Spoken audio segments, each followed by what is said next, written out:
We've talked a lot today about President Trump's Twitter tirade yesterday, excessive even by his own standard. 15 tweets in one day, not including retweets, spread out over 14 hours, accusing the news media of blaming him for the horrific terror attack in New Zealand. This follows a weekend Twitter tirade where he sounded off on a litany of grievances, but tweeted nothing about the deadly mosque attacks that left 50 people dead. In fact, he defended a Fox News host and supporter who was off the air because of an Islamophobic comment. The president tweeting, "Bring back Judge Jeanine Pirro." The radical left Democrats, working closely with their beloved partner, the fake news media, is using every trick in the book to silence a majority of our country. Now, the president also took aim at the late Senator John McCain, who died of brain cancer last year, for passing on the so-called Steele dossier to authorities. He blasted General Motors and a local United Auto Workers Union leader, and he complained about being parodied on a Saturday Night Live rerun. He tweeted, "It's truly incredible that shows like Saturday Night Live, not funny/no talent, can spend all of their time knocking the same person, parentheses me, over and over without so much of a mention of the other side. Should Federal Election Commission and/or FCC look into this?" By the way, the weekend episode, as I mentioned, was from December, from before Christmas. He tweeted a video of support for his border wall, and then he took a break for a while. So what happened for those 3+ hours? He went to church.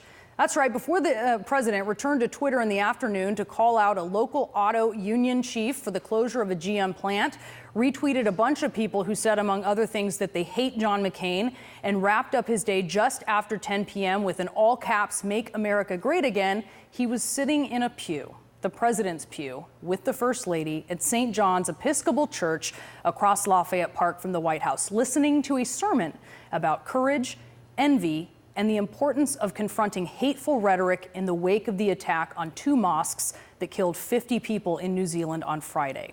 The press pool was kept outside of the church during the service, but St. John's posted sermons online.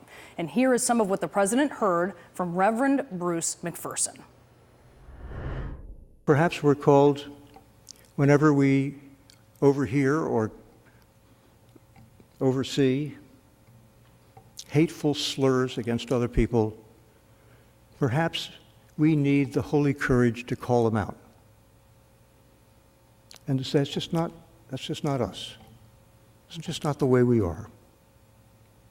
It's not easy to confront someone, but I know darn good and well that sometime at work or in the grocery store or dining in a restaurant or sometimes even around the dining room table, somebody says something that is downright offensive, and I'm the first one to just kind of let it pass because I'm a peacemaker.